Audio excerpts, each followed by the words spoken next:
We have been analyzing construction renovation companies now for 40 years. Again, 40 years. And one thing that I noticed is, yes, there are some deficiencies in the construction renovation companies. But I believe the biggest problem is the fact that, they hire bookkeepers, accountants, even tax attorneys, and I find that these people are letting them down severely. They ask a question. Do you understand the numbers as I explained them to you? And of course, the client's going to say, yeah, I understand the numbers. And they stop there. To me, that's not enough. The bookkeeper or accountant or tax attorney has to say, okay, here are the results of your numbers. If you continue on this path, you're going to be bankrupt in 3 months. Or if you continue on this path, you're going to make an extra $1 million in revenue this year, or an extra $100,000 in revenue this year. They need to understand their numbers. Just because someone tells you, yes, I understand their numbers, they understand their numbers from their perspective. They understand what a 9 is and what a 10 is and so on. Of course, they understand those numbers, but they don't understand the repercussions of those numbers. They don't understand that those numbers are the steering wheel of their bus. And if they keep going in the direction they're going to hit a tree. Or if their numbers are late or inaccurate, they're going to hit a tree. Those numbers have to be accurate. They have to be up to date. And the other thing is they have to do cash flow projections. Most companies, manage their company based on how much money they have in their bank account. That is ridiculous, right? Because you don't know whether, you've just received, payments for a number of invoices, and now there's a number of invoices you have to pay, and money. It could have been more money coming out, even though it showed 60,000. You could have 70,000 going out next week.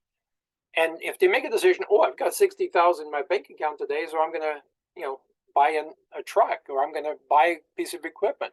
Then next month, when the bills come due, they have no money left over and they're on overdraft again.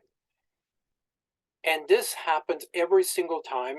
Analyzing thousands upon thousands of companies, I can't say that I've met one great bookkeeper in 40 years, aside from Wow Ledger Lion.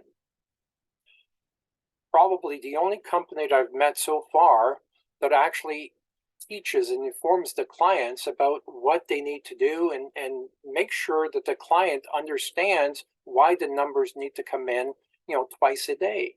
They need to understand that, I budgeted $20,000 to get this job done, and I'm 1/3 in. So 1/3 in, I should have 1/3 of the material, 1/3 of the labor, 1/3, and so on.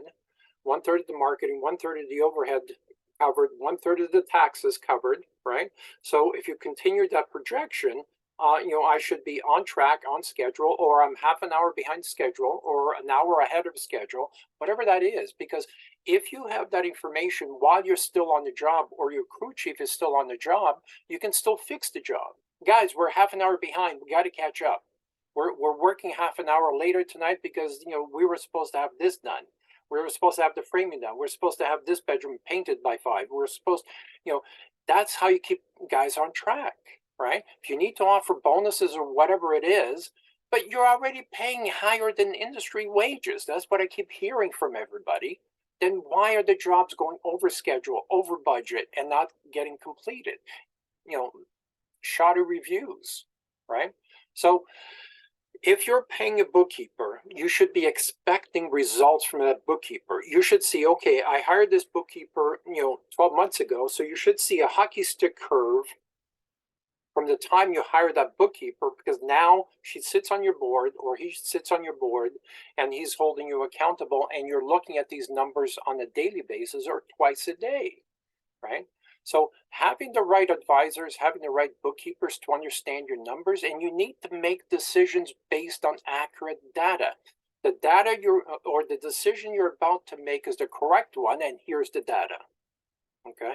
No more trial and error bullshit. No more, gut feel decisions and making decisions based on how much you have in your bank account or don't have in your bank account. That's not a way to run a business. Surround yourself with experts. Get your business to $5 million, $20 million, and start living. This is why you got into the construction industry in the first place, isn't it? It wasn't to bust your ass and get heart attacks. Would love to hear your questions, comments below. Let's talk again soon. Take care.